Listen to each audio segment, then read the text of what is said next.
Perfect.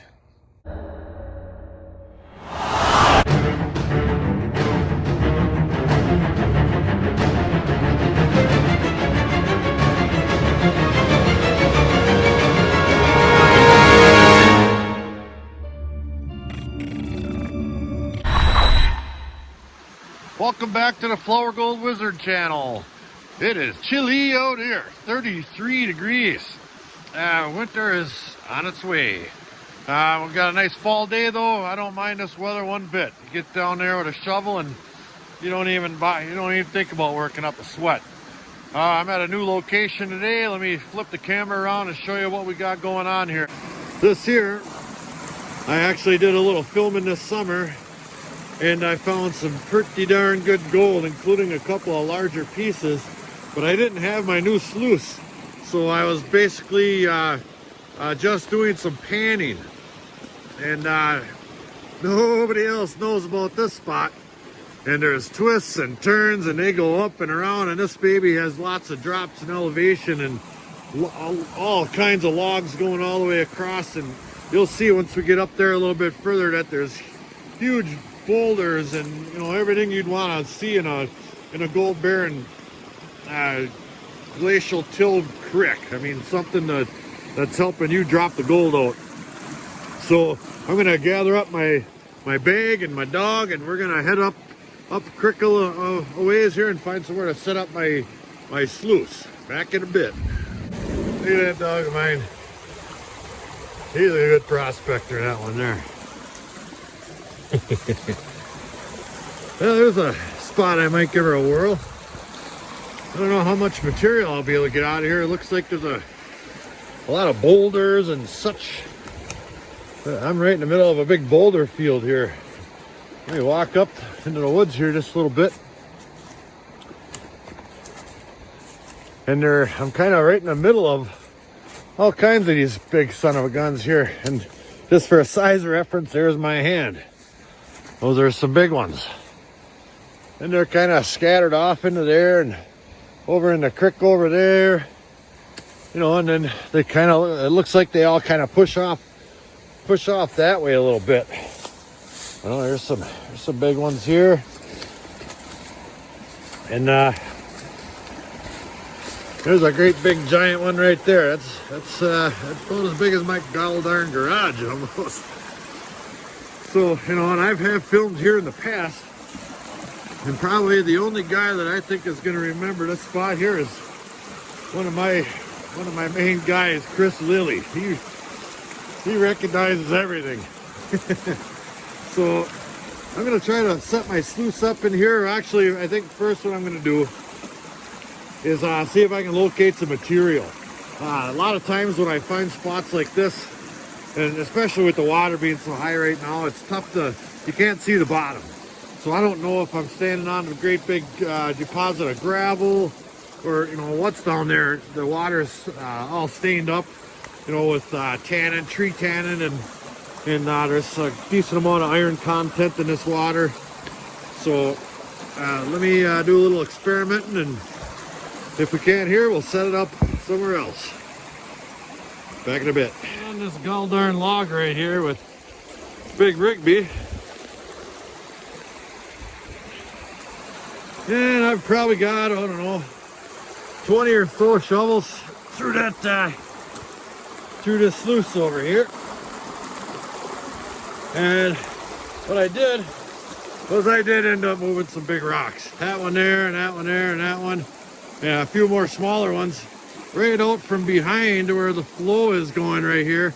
And now I'm getting some really, really good material, good looking material, I should say. I don't know if there's any gold in it yet, but I have found gold on this creek.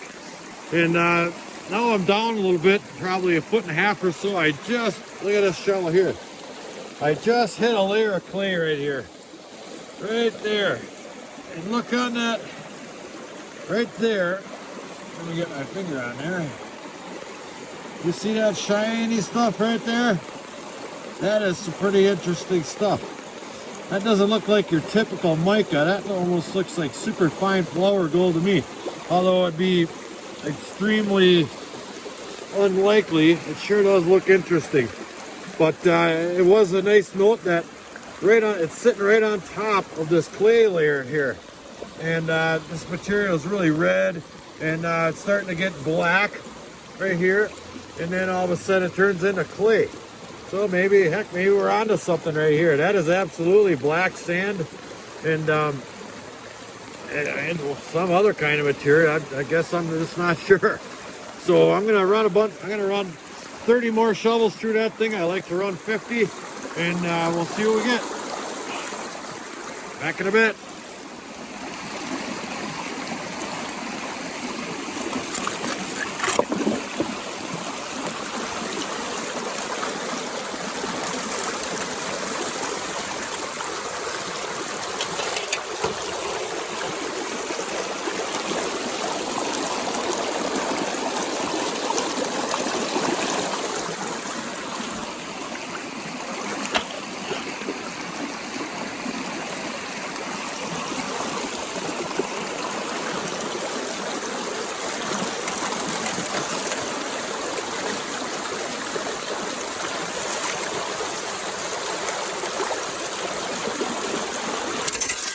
Yeah. Well, that's 50. And when I walked over to the shore over there, so I get a bucket here to fill up to clean out my sluice. And then I poked another hole in my waders. Right there. That's enough to make you want to cry. And I might cry, you know? I might. But for now, let's try to do a cleanup here at one end. Pick that up like so. And then kind of tip it back so it's not as tipped. And throw her in the bucket. Give her a good splash.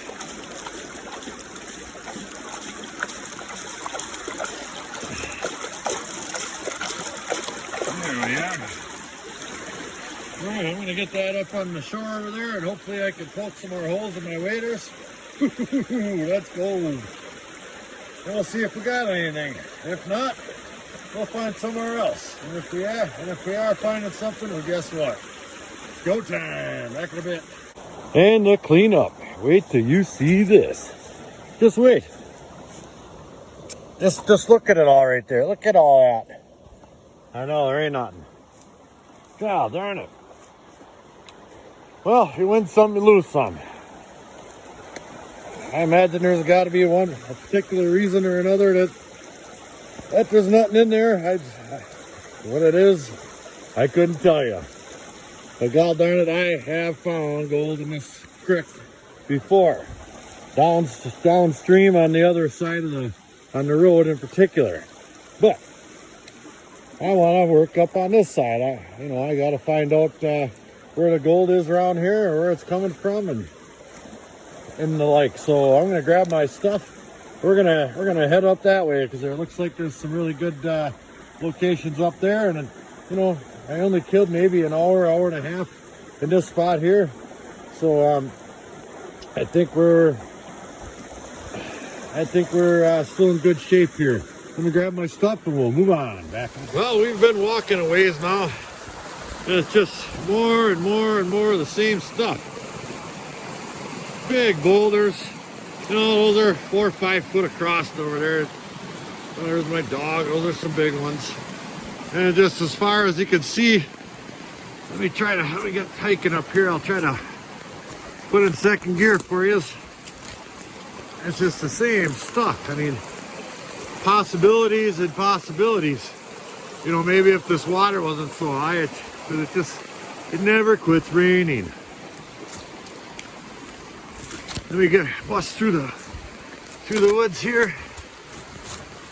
Ooh-wee.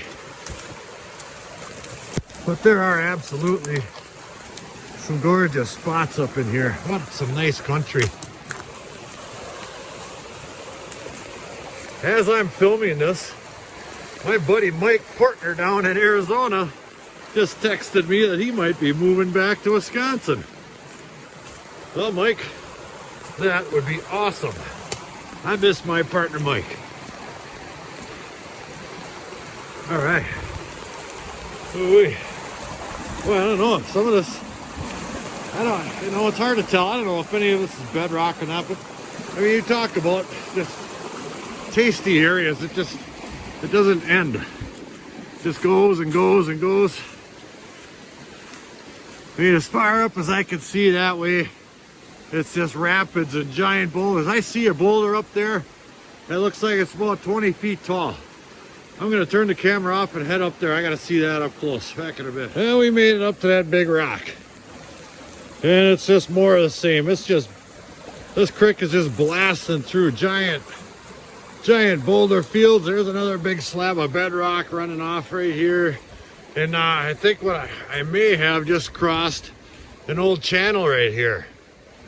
I do believe that's exactly what that is. And I'm standing on what appears to have been an old island. And then all these boulders are down in the bottom of this channel right here. And then it goes off into the creek right over there. And then here's where it is now. I mean, that's a good, I'd say 6-foot drop right here. And runs right off into the water there. This some of this here stuff might be, worth trying sometime down in the bottom, in and around some of these big boulders here. It might be easier to get some material on the shovel where there's not such heavy flow of water. But for now, I think, seeing as it all looks so similar, I'm gonna go back to where I dropped all my gear, way down there. I'm gonna try to set up down there somewhere, see if we can find some gold before we get out of here for the day. Back in a bit. Okie dokie, we are up and running again. Let me show you where we're set up this time. Well, up there is where I just come back from, and it's coming down and around, and then it starts making a bend right here. So I'm set up on this inside corner right here. Pretty much one of the only spots I can get a halfway decent pitch and a fair amount of flow, which isn't blowing everything out. And I'm right in a little plunge pool right here. I think this is going to be a good spot. Really gets wide, and look at all the water's kind of backing up on itself right here. And I'm standing in another location just like that on this inside bend right here. So I got about 3 or 4 shovels through there already. I was just checking to make sure everything was running well. I've got another shovel ready to go. Let me throw that baby, some of that baby on there. There we are. Yeah, looks to be doing its job.